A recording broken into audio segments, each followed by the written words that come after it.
Here we are again, and we've come to the book of James in the New Testament.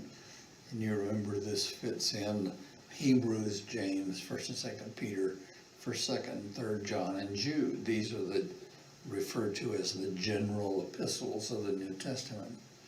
James is probably the first book written in the New Testament. Some would suggest that Galatians, written by Paul to the believers in the area of Galatia, what we know now as modern Turkey, or perhaps the Gospel of Mark, which was Peter's gospel that Mark served as an amanuensis. He wrote down Peter's sermons and recollections, so his gospel becomes the first of the four gospels that we know and love. But James is the letter written to the scattered Christians out of Jerusalem. James is the half-brother of Jesus. He was perhaps born to Mary and Joseph after Jesus, was the younger brother. He may have been older, and in that sense he was the child of Joseph, but not of Mary. And so when you come to the New Testament, he becomes a central figure, the bishop or the pastor of the church at Jerusalem. And we get that from the 15th chapter of the book of Acts, where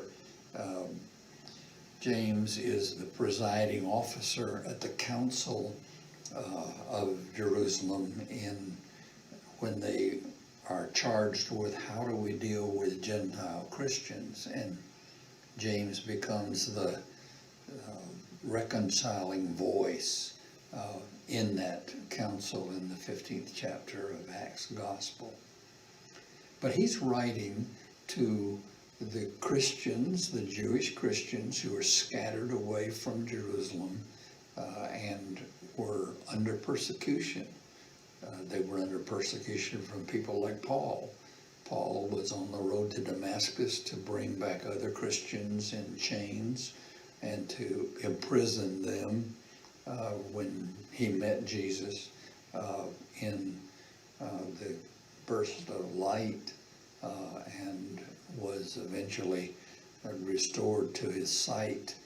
The other Christians in Damascus received him before he was sent off to the wilderness to spend 3 years under the tutelage of the Holy Spirit to write the letters that we know in the New Testament as the letters of Paul.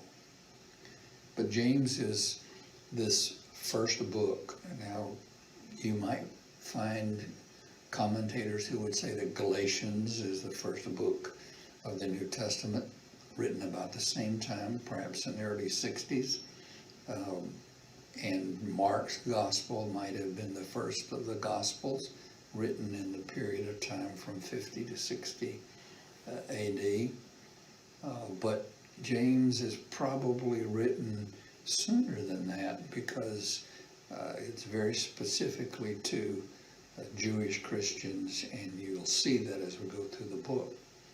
It's a lot like the book of Proverbs. There's a lot of pithy wisdom, specific teachings that can apply to our lives, just as we can find words like that from the book of Proverbs. Let's talk about the outline for the book for just a minute so we get an overview of what James is about.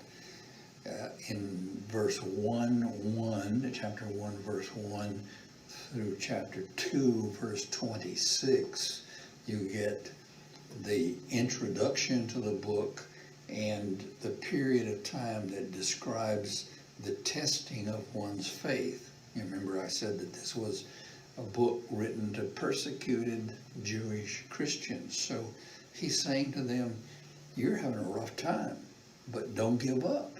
God is blessing you. God can use you for his glory.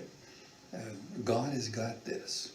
God is not going to let anything happen to us that he doesn't know about and that he can't control. So when we listen to what we're taught in the book of James, we're encouraged.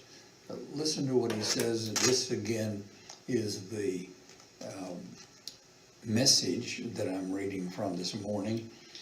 He says in the second verse of the first chapter, "Consider it a sheer gift, friends, when tests and challenges come at you from all sides.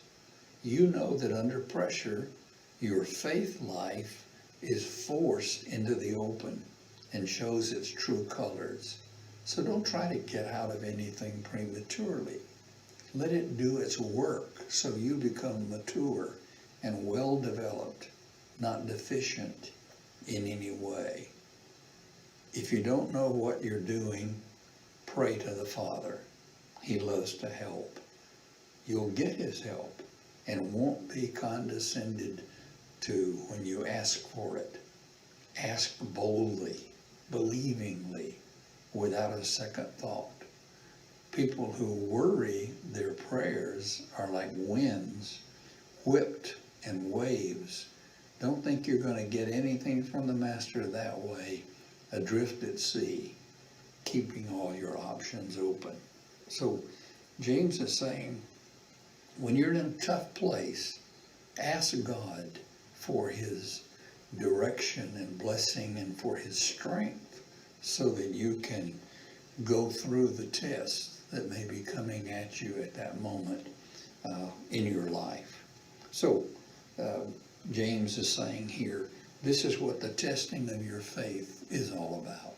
The second chapter of the book of James has an interesting title in the message. It's not in the text itself, but is added by the paraphraser.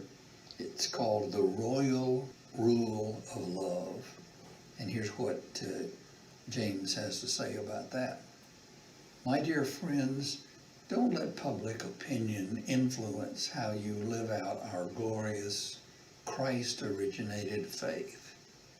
If any man enters your church wearing an expensive suit, and a street person wearing rags comes in right after him, and you say to the man in the suit, 'Sir, sit up here, this is the best seat in the house,' and either ignore the street person or say, 'Better sit here in the back row,' haven't you segregated God's children and proved that you are judges who can't be trusted?" Sounds like us, doesn't it? You don't have to go back to the New Testament to find that kind of bigotry, prejudice. We have a tendency to place value on those who seem to have things rather than those who may be ministering through the things either that they have or that they don't have. And I think James is reminding us of that. We can't be the persons who become judges of others. We need to follow our Lord's example and receive all those who receive him. If you're for him, he said, you're not against him. And if you're against him, you can't be for him. So if we learn to say Jesus is Master or Jesus is Lord, then we need to learn to treat all of those who are the Lord's as his people and be kind and direct in sharing our faith and their faith with us. He moves then from the testing of faith to the reality of faith, especially as it's tested by our tongues. Interestingly, James goes into some detail about how we speak. And he says, don't be in a rush to become a teacher, my friends. Teaching is highly responsible work. Teachers are held to the strictest standards, and none of us is perfectly qualified. We get it wrong nearly every time we open our mouths. If you could find someone whose speech was perfectly true, you'd have a perfect person in perfect control of life, but there isn't anybody like that. You get a bit in the mouth of a horse and it controls the whole horse. A small rudder on a huge ship in the hands of a skilled captain sets a course in the face of the strongest winds. A word out of your mouth may seem of no account, but it can accomplish nearly anything or destroy it. It's amazing what James uses as an example. My daughter happens to be one of those people who is a horse lover. When she was like 11 or 12 years old, she wanted to be around horses all the time. And she even cleaned barns in order to be able to get to ride the owner's horses. She went to camp when she was 12 and just loved horses. Of course, like most girls, she sort of let the four-legged animals go by the board when she became a teenager and started to love two-legged animals, and finally settled on Ron, who has become a fine son-in-law for us. I was thinking about that when James gives us the example about putting the bit in a horse's mouth and controlling that big animal. My daughter is about 5'2" and, very small, but she knows how to handle a big horse because she has the right tool, the bit and the harness to make that horse do what she wants to get the horse to do. And in some ways, if you'll pardon the comparison, God needs to keep a bit in our mouths to keep us out of trouble, to control us, to direct us, to teach us so that we can teach others. All right, let's talk about the next part of James' letter, and that is the rebuke of worldliness. James says it's too easy for us to fall into love with the things of the world and not to follow the appeal of God's love for us. And that is the first 17 verses of the 4th chapter. And then James says, watch out if you're a rich person. Hear me carefully, because James would want you to hear this as well. There's nothing wrong with wealth. God blesses and gives wealth, especially to those who ask him for leadership as to how to use wealth in our lives. God doesn't give you wealth just to buy things for yourself or give you wealth just to impress others with all the things that you know or accumulate. When he warns about the misuse of the riches in our lives, he's giving a caution to those who have wealth, that they use it for God's glory. He says, where do you think all these appalling wars and quarrels come from? You think they just happen? Think again. They come about because you want your own way and fight for it deep inside yourselves.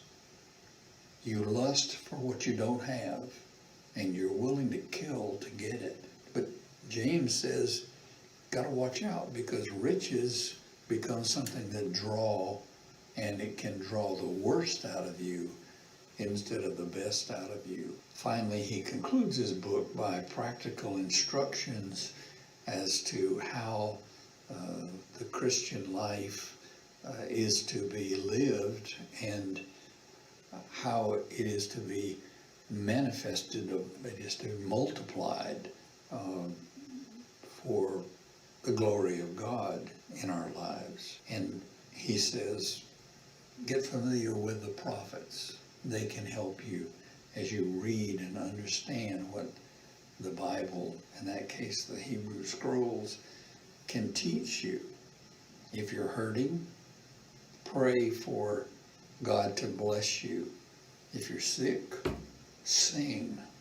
If you're struggling, pray and bring the church leaders in to help you find wisdom in your life. He ends the book primarily with saying, learn to depend on God. He never fails. One is, God never makes poor promises. He always makes good promises. And the second thing we learn from the book of James is God always keeps his promises.